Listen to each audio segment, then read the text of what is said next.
Okay, this is 20.2. We're still in the acid-base chapter, but we're scooching on just a little bit. We're going to start in 20.2, getting a little bit into what is an acid and what is a base. So we're going to start with the auto-ionization of water, which is kind of what it sounds like. You're going to take water, and it's going to break itself up. You have a two-sided arrow, and you're going to find that it forms H's and OH ions, hydrogen ions, and hydroxide ions. And if you wanted to do a K on this equation, we would call it capital K for equilibrium expression, constant, and little w for water is equal to the concentration of the products raised to the coefficient power times the other product raised to the coefficient power over reactants, but look, we don't include pure liquids and pure solids, so that would be Kw. And the Kw would equal 1 times 10 to the minus 14th. This is at a specific temperature, but we're going to just always stay at 25 degrees, so we're not going to mess with you. This is just the truth for now. So this you need to be familiar with. Water breaks up. But I'm going to look at this, and I'm going to remember from chapter 19 that I remember if K was less than 1, then reactants were favored.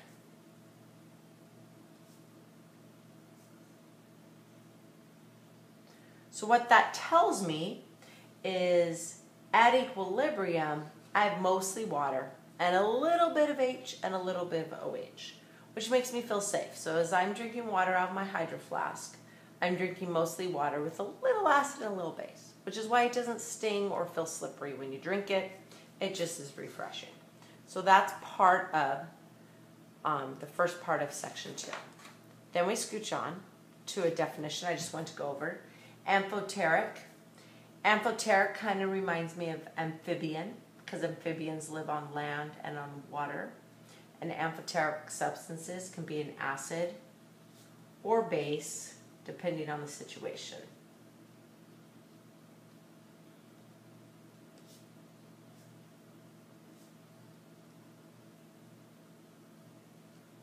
So I'm going to give you some examples. If you take HPO4 minus 2, hydrogen phosphate ion, and you put it in some water, the H from the hydrogen phosphate could fall off, and you would end up with just the phosphate and some H3O plus. And we might be a little ahead of ourselves. You might have to revisit this piece of notes after you finish section 2 and you have a better picture. So in this case, it looks like he's acting like an acid. Or the same guy, depending on the situation, could act like a base. And this time, he would turn into H2, PO4 minus 1, and there'd be OH left over. So he can either give up the H or accept another H. He could do either. So he is amphoteric. And there's other examples of that. Classic example of someone that's amphoteric is water. He's a classic example. And I actually used him up here. In this case, water is acting like a base because he's accepting an H. And here he's acting like an acid because he's giving off an H. Which should make you wonder exactly what is the definition of an acid or base. So why don't we do that very next. In the book, you're going to talk about Arrhenius, Bronsted Lowry, and the book will talk about Lewis. And we're going to skip Lewis. The AP test doesn't talk about Lewis. You don't talk about Lewis in high school. However, the bummer is Lewis explains pretty much all of biochemistry and how our body works. So I guess you're going to have to wait to college to figure out how you really work. So here we go. You have an Arrhenius. He gave you an acid definition and a base definition. He said an acid produces an H. So that seems, just take your HCl. He breaks up into H and Cl. In my mind, I'm like, okay, he made an H. And I could see how he would, because there's an H sticking out in front. Now a base is something that forms an OH. So the easiest ones are the ones that you see an OH hanging off of him. You see the hydroxide. So if you put him in water, bap, he breaks up. Now Bronsted-Lowry, he agrees. He says, I like your acid definition. But he said, I don't like your base definition. It doesn't work for everything. And he says, look at this base. We know he's a base. He reacts like a base. He measures like a base. He's a base. Ammonia is a base. So we say, okay, if you put ammonia with an H, he will form ammonium. Since he accepted an H, he's going to be a base. So really, Bronsted-Lowry allowed these type of bases to be included with the definition. Bronsted-Lowry also likes to label things. So they're going to label the acid and the base and what we call the conjugate acid and the conjugate base.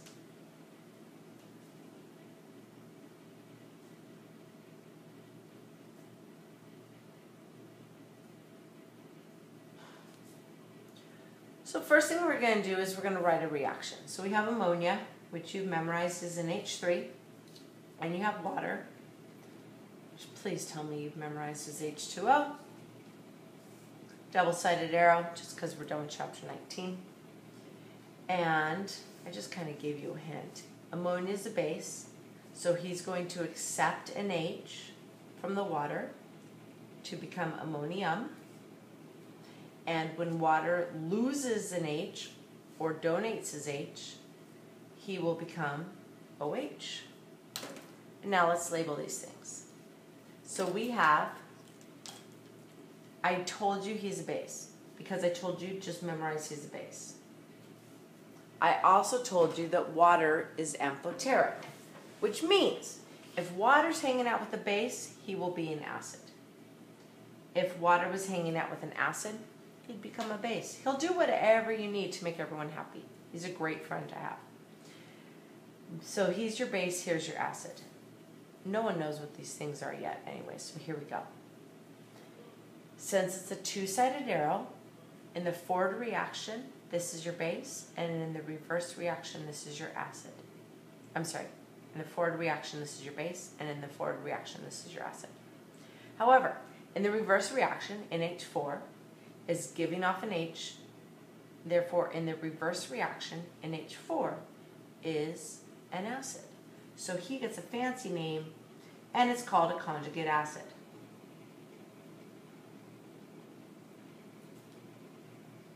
That just means reverse reaction, he's an acid. Hydroxide, in the reverse reaction, is going to pick up an H. He went from OH to H2O. So if you accept an H, you're a base. Since it's in the backwards direction, you're a conjugate base. Let's do another one like that. Ethanoic acid. I told you memorize his equation is this, because I told you. And water. Double-sided arrow, because we're done with chapter 19. Here's a trick. Ethanoic acid loses his final H. So he becomes this ion.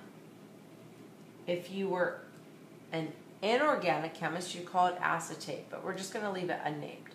So he loses the H, and the water picks up the H. And this looks ridiculous, and it even has a fancy name. His name is hydronium. Learn it.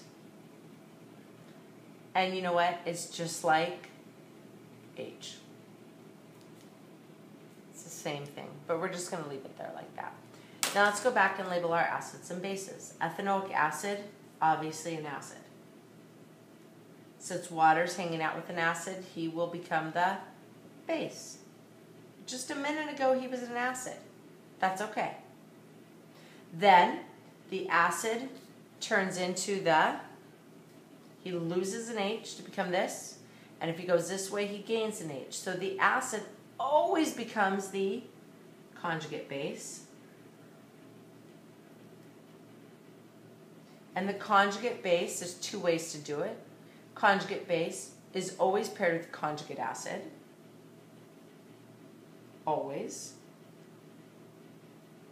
Or you could say the base always turns into the conjugate acid, because look, if you're an acid, then you're a base. If you're a base, then you're an acid. An acid pairs with a base. A base pairs with an acid. So everything's labeled, and we're good. Now this, honestly, you should get from your reading, but because it's the end of the year and you're tired, I know your reading comprehension level is low, I'm just going to be realistic. A monoprotic acid has one H that will fall off. HCl. Ethanoic acid only has one H that will fall off. He has other H's, they're not going to fall off. Monoprotic acids, HNO3, monoprotic acid. Diprotic acid, hopefully you already figured out the pattern. Two H's will fall off, BAP. Or carbonic acid, two H's will fall off. Triprotic acids, there's only one you need to know. I actually just lied to you, sorry. There are two you need to know, and there they are.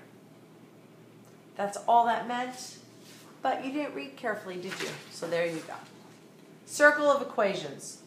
So, we've all heard of pH. If you know pH, then you can change that to the concentration of H.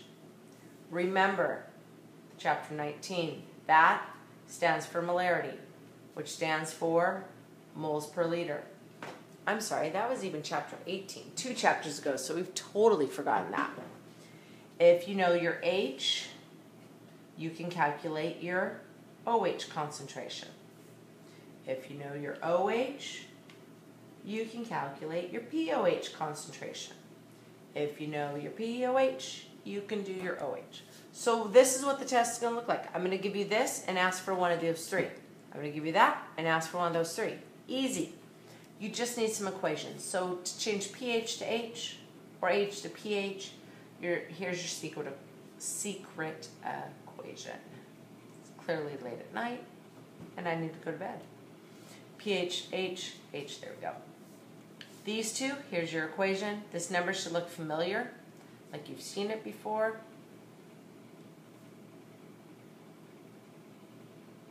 In fact, where is that paper? No. I feel like this is right there. That's weird. We're just going to let it go. This side, you've never probably heard of POH. He's just as important as pH, but for some reason, everything is pH balanced. We always talk about pH. Poor POH. POH is just the negative log of the molarity of OH. And then POH and pH are related through this equation. And that's my favorite equation. 1 plus the other equals 14. I love that equation. Now we're just going to practice. So you just go round and round and round. Okay? So let's give this a try. Here's a chart. We're going to calculate some stuff. I'm going to call this number 1, number 2, 3, 4, and 5. Just kind of go through it. Okay? Make some notes over here. If you're neutral, your pH is equal to 7. That's horrible, so pretend that's a good 7. If you're an acid, your pH is less than 7. If you're a base, your pH is greater than 7. That's kind of how that works.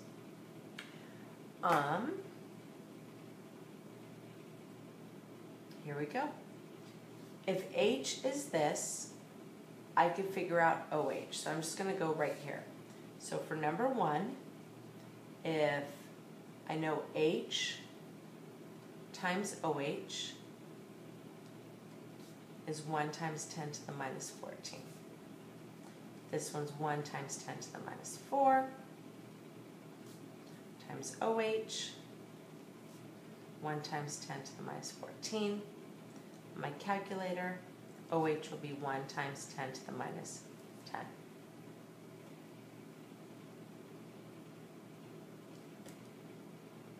Kind of like go sig figs for the moment. If I want to know the pH, well, I know pH is equal to the negative log of the H. So I want to know pH is negative log of 1 times 10 to the minus 4th. Whoops. And I punch that in my calculator, and I find that the pH is equal to 4. Lastly, I know POH and pH have to equal 14. So 14 minus 4 gives me 10 over here. The pH is low, so this guy is acidic. I'm going to do number 2. This time I know OH. So I know that the H times the OH equals 1 times 10 to the minus 14. So I'm going to take H 5.6 times 10 to the minus 7, 1 times 10 to the minus 14. A little algebra magic happens. You need to know algebra. If you know algebra, why don't you go by and thank your algebra teacher? They've made your chemistry life a whole much better. Don't tell them if they did a bad job. Only tell the teachers when they do a good job. 1 point, I'm going to give 8 times 10 to the minus 8.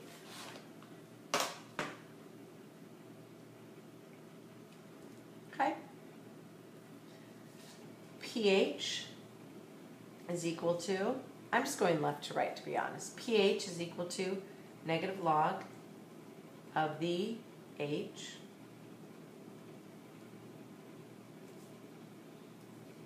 so pH equals, I'm going to plug this one in. This one I could do in my head. That one, nah. I could guesstimate it, but I can't actually solve it.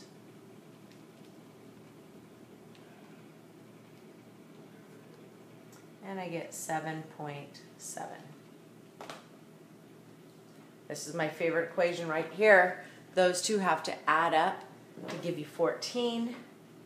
So I feel like it's going to be 6.3. Since pH is slightly above, I'm going to say it's basic. A little. If you want, you could put a little. Okay. Just have to grab some more paper. Sorry about that. Let's do number 3 and then 4 and then 5. So I'm going to do number 3 now. I have pH. So I know pH equals the negative log of H. And I have the 5 equals negative log of H. So using the algebra your teacher taught you, don't forget to say thank you. I'm going to flip the negative to the other side, back. In order to cancel a log, you raise things to the 10. So 10 to the negative 5 equals 10 to the log of H. And those will cancel, and 10 to the negative 5 equals H. There's my answer. My next square, I'm going to do H times OH goes 1 times 10 to the minus 14. I know my H right now. OH I do not know. And OH equals that divided by that, 1 times 10 to the minus 9. That goes in here. My favorite equation's coming 5 plus mystery has to equal 14. 9. Since the pH is below 7, it is going to be acidic. Now I'm going to do equation number 4. 12.3 is my POH. I'm going to take my POH, it doesn't matter. I'm going to go ahead and take my POH and change it into my OH. So I know POH equals negative log of OH. I know 12.3 equals negative log of OH. It's algebra time. I'm going to move my negative over. I'm going to cancel my log.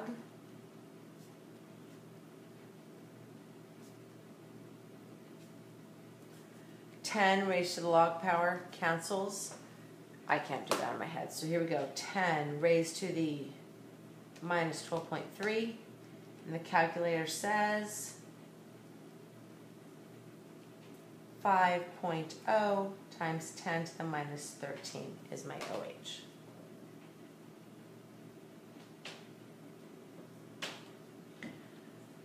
I'm going to be lazy. These two have to total give me 14. So I feel like 1.7, 13, 14, yeah, that'll work. Since my pH is low, it's acidic.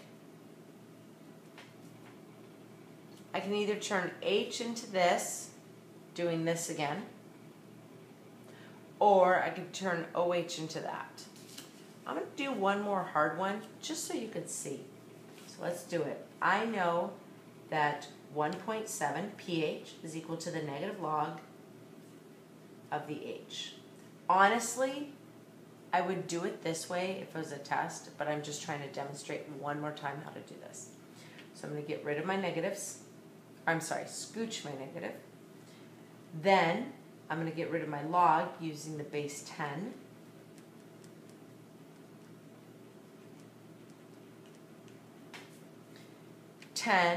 Raised to the log power cancels, leaving me just the hydrogen ion by itself. 10 to the negative 1.7. Definitely need a calculator for that. Negative 1.7 equals, I really dislike that number. I'm going to round it to 2 times 10 to the minus 2.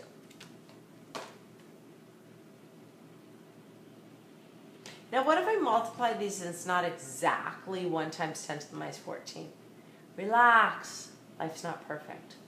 Okay, finishing it out. If you're neutral, this is 7, this is 7, 1 times 10 to the minus 7, 1 times 10 to the minus 7. Probably good stuff to memorize. That last line is probably excellent to memorize. And that is section 2. Lots of math.